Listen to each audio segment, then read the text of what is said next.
Hi there, Alison here with another Cab Franc du jour. Today's wine is taking us to Bordeaux, and more specifically, the greater Fronsac region. And we're looking at the Société Civile du Château Lafleur, 2020, Les Perrières de Lafleur, Bordeaux, Supérieur.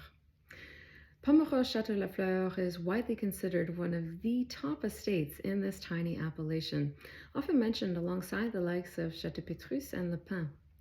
But there's one thing unique to Lafleur, which has been a part of this estate's history since inception, that makes it stand apart from all other chateaux in the Pomerol region. Since 1872, of the estate's 4.5 hectares of vines, Cabernet Franc, which is historically here on the right bank known as Bouchet, has comprised 50% of Lafleur's vineyard. In a region where the classic varietal composition of vineyards is 80% or more Merlot and up to 20% Cabernet Franc, the Guinaudeau family, who are the current proprietors and direct descendants of Château Lafleur founder Henri Greloud, attribute this very special vineyard encépagement to the unique soil composition at Lafleur, which has a higher proportion of gravels and sands mixed with clay. Château Lafleur's commitment to their precious Bouchet vines has transcended generations, beginning with André Robin, the son-in-law of Henri Greloud, who began planting vines in the 1930s by Massal selection from 19th century Bouchet vine material. His daughters, Thérèse and Marie, they continued the work of their father, most notably after the Great Frost of 1956. At this time, when it was easier and perhaps a bit more fashionable to re-establish vineyards following the frost with Merlot and Cabernet Franc clones from the nursery, Thérèse and Marie preserved what they could of these heritage plants, and then later replanted new vines from these same materials. Beginning in 1985, Jacques Guinaudeau, cousin of Thérèse and Marie, along with Jacques' wife Sylvie, they became the custodians of this vineyard. And then later, with the help of their son Baptiste and daughter-in-law Julie, the Guinaudeau family worked for over 15 years to replant all Lafleur Bouchet vines by Massal selection from this heritage vine material planted by André and maintained by Thérèse and Marie. Today, the family attributes the complexity of the wines made at Château Lafleur to be, above all, because of the priceless genetic heritage of their Bouchet vines. This commitment to Lafleur Bouchet now extends into a new project. Les Perrières de Lafleur was created by Baptiste and Julie Guinaudeau out of the desire to answer one simple question. What would be the expression of Lafleur Bouchet vines on the prized limestone soils of the Fronsac region? Following 9 years of research, soil studies, the purchasing and clearing of land, in 2016, the first Bouchet vines from Lafleur vine material were planted by Massal selection across 2 small plots near the hamlet of Mény on the southwest corner of the Fronsac limestone plateau. And the first vintage of Les Perrières de Lafleur was in 2018. So today's wine is taking us to the greater Fronsac region, which has a long history of viticulture that dates back to Roman times, when it, along with st-Emilion, were the first areas in Bordeaux to be planted to vine. Might I add, 16 centuries before the marshlands on what is now the left bank were drained by the Dutch to make way for viticulture in the Medoc. Over the centuries, the wines of Fronsac gained acclaim, and by the mid-1700s, these were some of the most celebrated wines in all of France, even gracing the tables of the courts of Louis XIV during his reign. Following phylloxera, the region began to fall out of favor, and despite its exceptional terroir, the wines of Fronsac and the region of Fronsac currently lives in the shadows of its illustrious neighbors, and as a result, the wines actually offer exceptional value.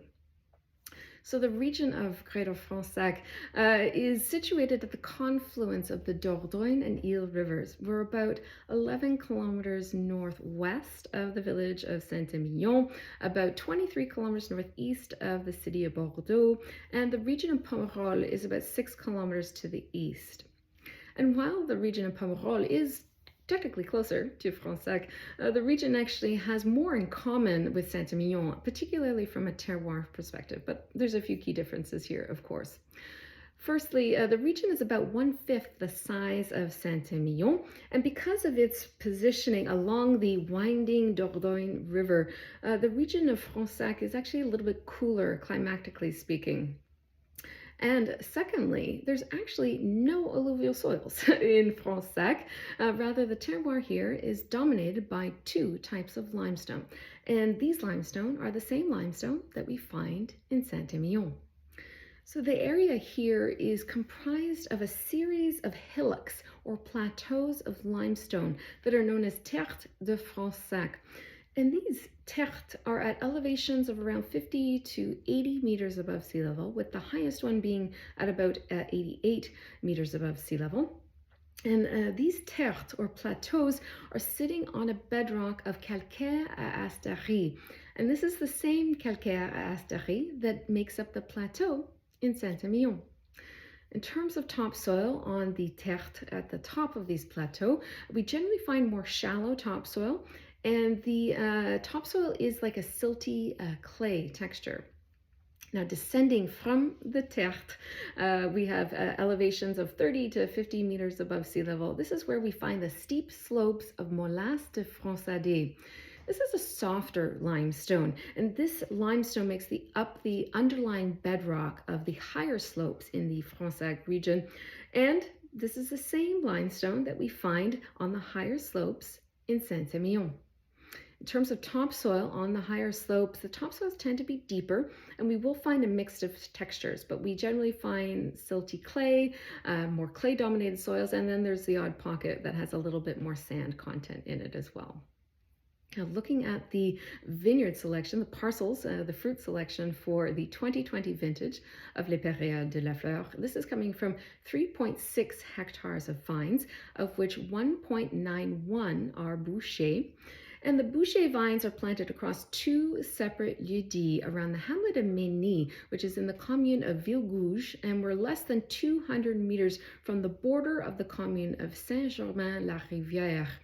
And here we're about 2.5 kilometers north of the Dordogne River. So because of the positioning here, north of the Dordogne, close to the Dordogne, but also its positioning in this kind of southwest corner of the Fronsac limestone plateau, these parcels will be a little bit cooler, particularly compared to the parcels that would be further inland on this plateau. Now, in terms of the vines, they're at an elevation of around 80 meters above sea level, and we have about 40 to 50 centimeters of a calcareous silty clay topsoil, and then we hit a hard yellowish calcaire à asterie limestone bedrock right after that. The Bouchet vines were planted in 2016 by Massal selection from Lafleur vine material, and the vine density is about 4,800 vines per hectare. And the Merlot was planted in 2017, also by Massal selection.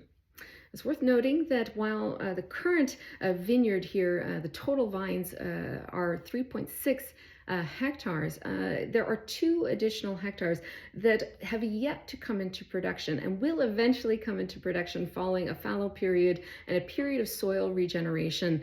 And it is the intention that once all of these parcels come together, the total encépagement of the vineyards will be 50% Bouchet, 50% Merlot.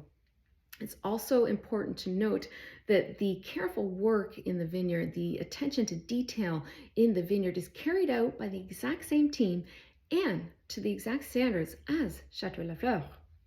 Now, in terms of the winemaking for this wine, all the fruit is hand harvested and it's triple sorted. It's sorted twice in the vineyard and then it's sorted again in the cellar, and then all of the fruit is destemmed. And fermentation of the Bouchet and Merlot are done separately in a combination of stainless steel and cement. And the fermentation temperature reaches a maximum of about 30 degrees Celsius. The total time on scans is 15 to 25 days, and they'll do some lighter, very gentle extractions during this time, light pump overs, and they will be tasting throughout this time in order to make sure that they've achieved that right level of extraction that they're looking for. And then in terms of aging, this takes place over 15 months in barrel. 1/3 of this is new, 2/3 are 1-year-old barrels. And the production for the 2020 vintage is about 11,000 bottles. Now, as a final note, with regards to the assemblage for this wine, for the 2020 vintage, this is actually 71% Bouchet, 29% Merlot. And the estate was very clear to mention to me that this will not be kind of the assemblage of this wine going forward. In fact, for the 2020 vintage, some of the Merlot had not yet come into production. So the percentage of Merlot in the 2020 vintage is a little bit lower. But most vintages and the premise going forward will be that this wine will be 50% Bouchet and 50% Merlot, or around that kind of ballpark. So with that said, let's dive in. Okay, so the wine is starting to finally open up. I will admit that it was very closed in the beginning, hence the decanter here. And I will also mention that when I did open this wine, the oak was coming a bit more forward than what I kind of expected, but that has now kind of subdued, and the oak has really kind of integrated really beautifully with the fruit. And in terms of the fruit profile, what I immediately sense with this wine is we are in Bordeaux. That is pretty obvious from the nose. And the fruits are beautiful. It's a nice mix of cherry, a little bit of raspberry, a touch of plum, a little bit of a kirsch thing going on as well. And generally speaking, I would say that this wine leans more fruit forward, but the Cabernet Franc really does come through. It's got a nice cedar wood, cedar leaves thing going on. There's a little bit of bay leaf here too. There's a little bit of a spice note as well on the nose. That's probably oak spice, but I think there's some underlying varietal spice there too. And there's just the hint of like a floral perfume, which for me is more reminiscent of rose. Yeah, but in general, I think now that the oak has kind of settled down a little bit, the fruit is coming through really beautifully. It's really pure. There's a lot of clarity, a lot of translucency to the nose. Yeah, very, very pretty.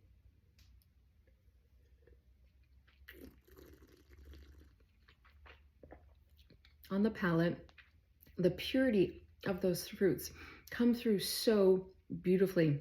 That raspberry, that little bit of cherry here is really quite lovely. And then I'm getting more spice on the palate, which is awesome. There's a bit of clove, some sandalwood. There's a little bit of cinnamon, perhaps even a little bit of nutmeg here.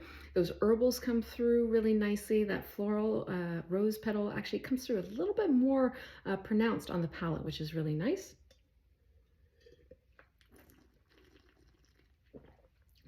In terms of the fruit profile, there's a lot of depth here, and there's a lot of layers that you can kind of almost visualize layers in the wine in terms of the fruit profile. While it's currently, it's a 2020 vintage, the fruit is very primary, but you can sense that there is a lot of stuff going on here, and that's going to really evolve nicely over the course of time. There's also on the palate a little bit of like a sea spray thing happening, which is really interesting. Like there is this kind of salty kind of underlying profile to the wine, which is really kind of cool.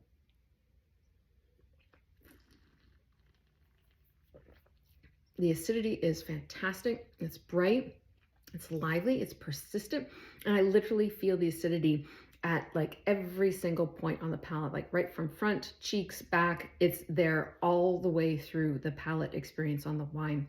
The tannins are gorgeous. They're really well managed. There's wood tannin there, but there's also varietal like grape skin tannin as well. The tannins are, say, they're fine grained, like finely woven. They've got a nice uniformity to them, beautiful velvety texture, a little tug on the finish. There's very, very nice structure here. And in general, actually, with this wine, is while, you know, the Merlot is bringing a little bit more kind of flesh to the middle palate, and overall, there's a nice plushness to this wine, and there's a nice kind of roundness to this wine, and an enveloping character about the fruit that kind of hugs all of those tannins. This is not a wine that I would characterize as rich or even full bodied. Like I would say this is probably medium plus, but definitely not full body, not what we would typically think of with Bordeaux. It's more lean, more linear even, and there's a stealthy kind of character about this wine, which I really, really like.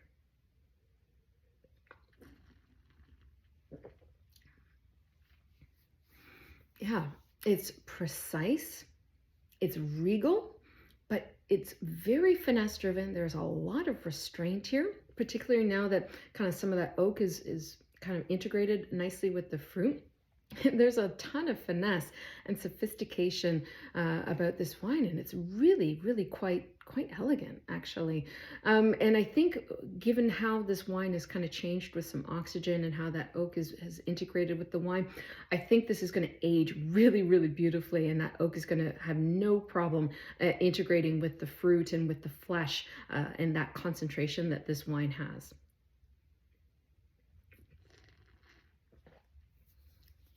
Yeah, it's stunning. Super harmonious, balanced. It's kind of impressive, actually. You know, you think these vines are pretty young. You know, these vines would have been 4 years old. The Bouchet would have been 4 years old. But there's great balance here and great poise, and I'm excited about the potential of this wine. And you know, this video has been a work in progress, you know, for some time now in terms of my research and communication with the estate, and to kind of wrap my head around who Lafleur is and their story with regards to Bouchet. And I think it's a really, really special one. And, you know, as far as I'm concerned, this is an awesome value in the world of Cabernet Franc and the world of Bordeaux. You think, you know, this wine is made by the same team as Château Lafleur. It's the same Lafleur DNA, we'll say, from a vine perspective. Yeah, it's not Château Lafleur, but there's a lot of Château Lafleur stuff that goes into this wine. And I'm not sure how many folks out there pay attention to prices of Bordeaux wines, but the 2020 vintage of Château Lafleur Pomerol currently is on the market for about $1,350 US, which is too rich for my blood. But this retails for about $80 US, and it's kind of Lafleur DNA through and through. It's a poor man's Lafleur, if you will. But for me, it's such a great introduction to what the Guinaudeau family is doing with their Bouchet, and to really understand their commitment to this variety, and really what it means to be a Bouchet of Lafleur. And this is going to be a project that I will continue to follow well into the future, and I'm impressed by their commitment and their long-term vision with regards to les Perrières de Lafleur. And this is a wine that I am going to seek out as long as I can, and hopefully tuck some bottles away in my cellar and keep an eye on it, because I think this is going to be one of those great Cabernet Francs coming out of Bordeaux in the years to come. If you've had the pleasure of tasting the Les Perrières de Lafleur, or if you're fortunate enough to have had Château Lafleur Pomerol, I would love to know your thoughts on these wines. Hit me up in the comments below. And of course, as always, I will be back again soon with another wine. Cheers.